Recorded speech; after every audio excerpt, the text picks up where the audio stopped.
So let's look at a Tex Avery book. This one is by Patrick Bryan, and it's called Les Designs. It's a French book that I picked up years ago, and it's got a ton of artwork from Tex Avery's short cartoons he made at MGM. And what it has mostly are layout drawings, not animation drawings. So it's got some animation drawings, like these are animation drawings from a Three Little Pigs thing he did called One Ham's Family. This is a model sheet from What's Buzzin' Buzzard, which at one point was called, I guess, Vulture a la King. But they changed the name to What's Buzzin' Buzzard. So you see the model sheet here. This one is Screwy Squirrel. It's a negative. I guess they did that to save money. Here's the Red Hot Rangers model sheet, which has George and Junior. There's the Cinderella, I think, no, Uncle Tom's Cabana, Little Ava.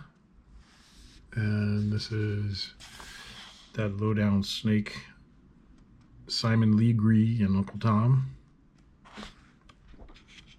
It's the lion from Slap Happy Lion. There's the skunk model sheet from Smellbound. That little crocodile guy. And the wolf model sheet from the Droopy cartoon called Senior Droopy. Really well done model sheet here. I'm not sure who did this one. I don't see anybody's initials on it. It's probably down here in the corner and it got cut off. There's the bull and Droopy. So here we get into layout drawings.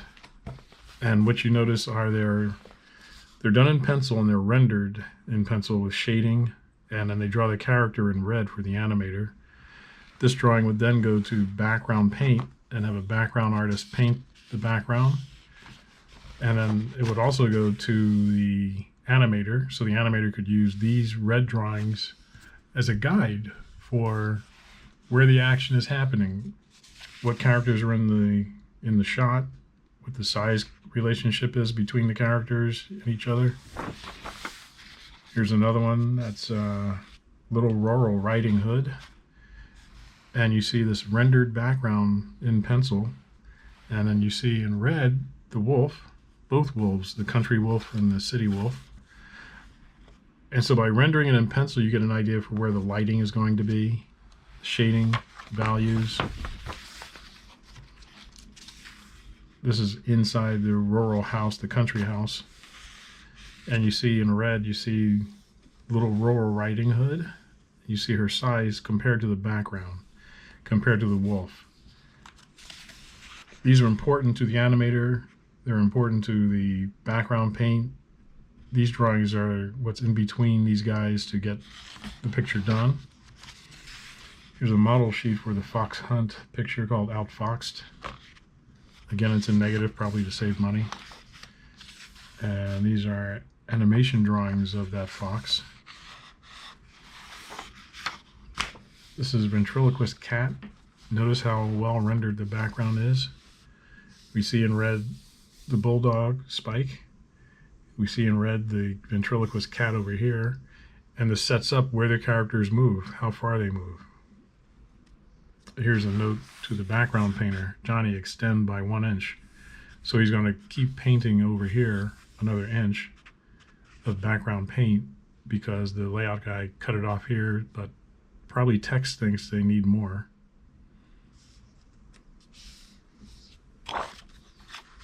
So, like I said, most of this book is layout drawings at this point. This would be done so that the animator knew where the action is taking place and how it's starting here on this side as the gopher walks over to this side with the bone, snaps it in half. He's going to confront Spike over here. And here is the Chump Champ, which is kind of an Olympic thing with Spike and Droopy.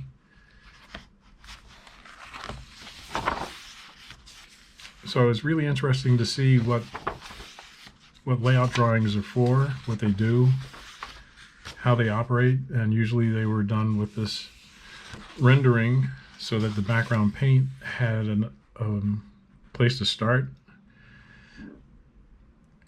and drawings of the characters in red so that the animators knew what they were doing. It gives the perspective, it gives composition, lighting, shading. All the information is here in the background layout. So the background layout guy should be able to draw characters. Here's a down shot. We're looking at the city here, and here's Spike dressed as a baby, and Droopy coming over to rescue the baby. This is for Droopy's good deed, and we see this down shot of the city here. And probably this part was covered by clouds, but BG Paint would have to paint all of this. And this is for Symphony and Slang, and we're looking now at a bunch of character layouts, although this is one gigantic background layout here. Wow. That's pretty intense.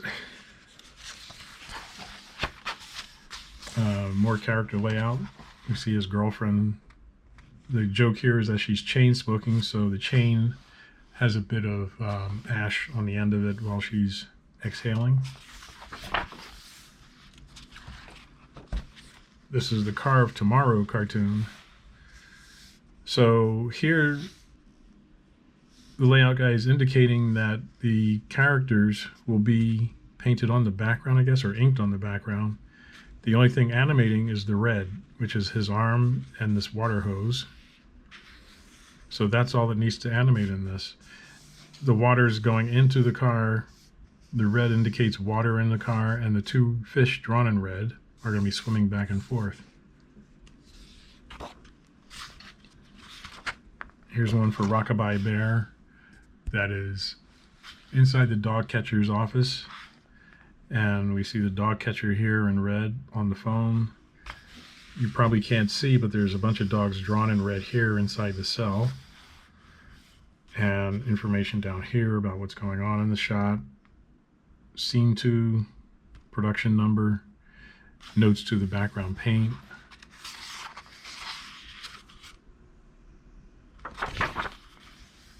Here's inside the bear's house up in Big Bear, California. You see the bear drawn in red and Spike drawn in red. And more stuff from that cartoon.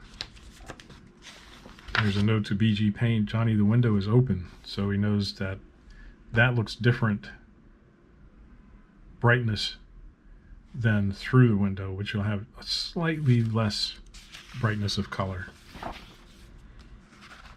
And here's the final gag in the cartoon with the bear sleeping in his little cave.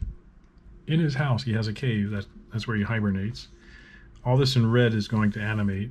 The bear is animating because he's breathing, snoring. All of this stuff is going to animate because it's going to blow up. There's fireworks and dynamite.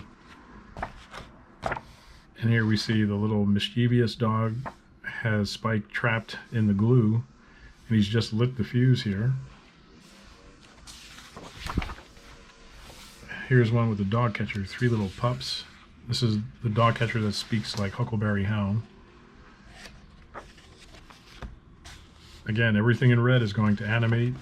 Everything in black pencil is for BG Paint. You can even see the watermark of what kind of paper they used. As after the gag, something blew up here. But as you can see, there's a lot of rendering going on in background layout. Drag along Droopy, where he's driving a bunch of sheep across the land. And here we see the same cartoon, and this is the wolf's farm where he has his ranch, where he has a ton of cattle. Cattlemen don't like sheepmen, because the sheep eat the grass down to the bone, whereas I guess cattle do not. There are more notes to background paint. John, cut out 12x of yellow area, 2 sections, desert ground, because the sheep have chewed all the grass down to the dirt. Here, drag along Droopy with the wolf at the tavern doors. So like I said, there's a lot of rendering that goes on in background layout so that BG Paint has something to go by. I would hazard a guess that these rough drawings here are Tex Avery's drawings. That maybe he did this layout drawing here based on other sketches I've seen by Tex. Homesteader Droopy. This is to indicate that there's two different dogs here. The one in red is on lower, and the one up top, blue, I guess, is maybe he started out up there and then he came down.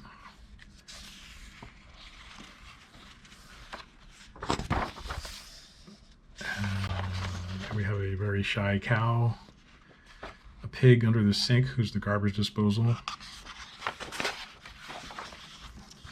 and the last one, the first bad man. It's about the first guy that was ever in a jail in Texas. And I guess these are a bunch of Texas cartoons he did at MGM. So a really good book, French book. I got a long time ago. So it's a little bit of a backstory on Tex Avery there. Anyway, I will talk to you in the next video. Until then, keep drawing and keep having fun.